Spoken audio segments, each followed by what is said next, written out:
Hey guys, MuJK here. I don't know when this recording is going to crap out on me because it keeps freezing up.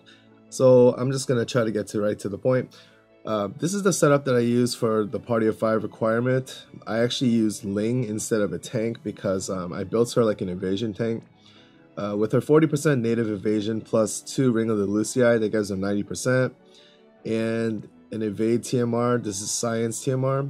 This gives her 100% evasion, so she was able to provoke with Golem Esper and then basically dodge everything that the bosses hit her with, except for the elemental attacks and magic attacks, of course.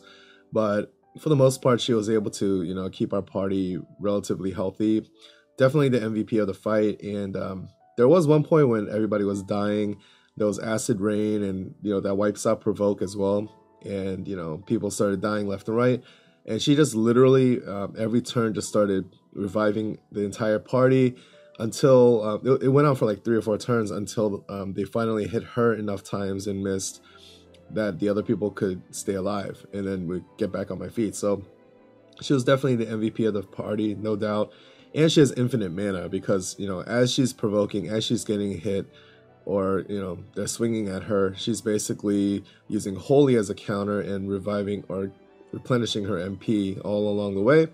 So she's acting as a mana battery for the party. She's debuffing the boss, Orthros in particular, and also reviving. She was just really good in this fight. And then of course I had the 2 other healers. You're still doubling as a green mage with dual cast. And I had a little bit of a surprise. Once again, I pulled offline, and this is starting to seem like a joke at this point, but I swear I'm not making this up. If anything, as a YouTuber, I'd want to act like a whale, but I'm really not willing these days. I had $30 on my iTunes gift card, and I was actually planning on spending it on other games because I told myself that in FFBE, everything was kind of a luxury. I don't really need any units, but as of yesterday, I started feeling the itch to get like an actual, chainer and damage dealer, not just Noctis. So I decided to use that $30 on this game, and it also helped that in Sword Art Online I actually got the weapon that I pulled for right away. So I used the Lapis on my phone, and I got a Fohlen. It's really becoming comical at this point how good my luck is offline. I did one single 11 pull. It actually came out as a blue crystal, and I was like, oh great, not a good sign, but it cracked into yellow, and then it cracked into rainbow, and then this was the pull. As you can see, other than the Fohlen, it was kind of a crappy pull. I didn't even get any other event units, or banner units I should say, but I was super shocked, super happy, and yeah, with in this fight, I actually paired him up with a friend, Orlando, which worked okay. I mean, the chaining wasn't perfect. There were, spurts of 5-hit, 6-hit combos. The most I ever saw was like 10 or 11 hit chain, but it worked pretty well. And okay, as you can see, my screen just froze up, so this is what happens. But yeah, this is the way that I geared him up. Holy Lance basically to trigger the spear passives, and also to chain with light element with Orlando, or Noctis, anybody who's wearing an Excalibur really.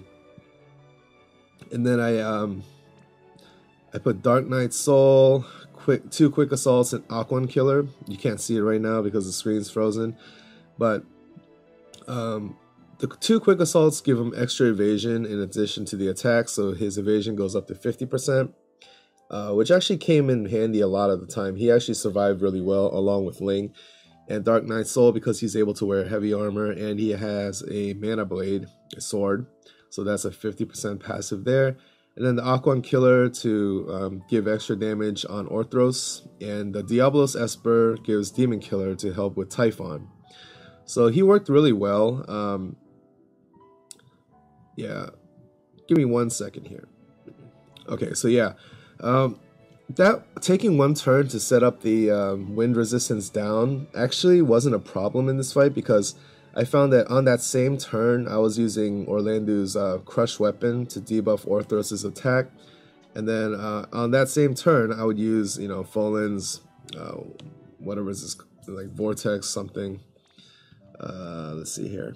Yeah, Vortex, to reduce the wind resistance of the bosses. And in some cases, he actually just countered with Speedster and reduced the wind anyway.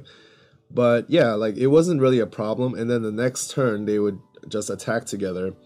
So, you know, he's doing wind damage and the boss's wind resistance is down.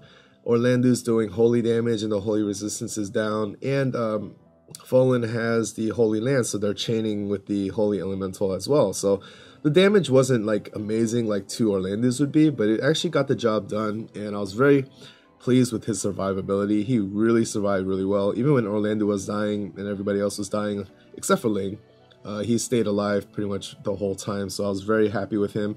I'm very happy to have pulled this guy, because now I feel like I finally have another elite unit that can, you know, dish out some damage while also evading like crazy. So I was actually hoping to just demonstrate his abilities in arena and maybe even start the trial boss fight to show you how it goes, but it keeps locking up on me, so I'm gonna have to make that a little bit later. But just wanted to share that with you guys. This was the way that I beat it, and once again, my luck is just crazy offline.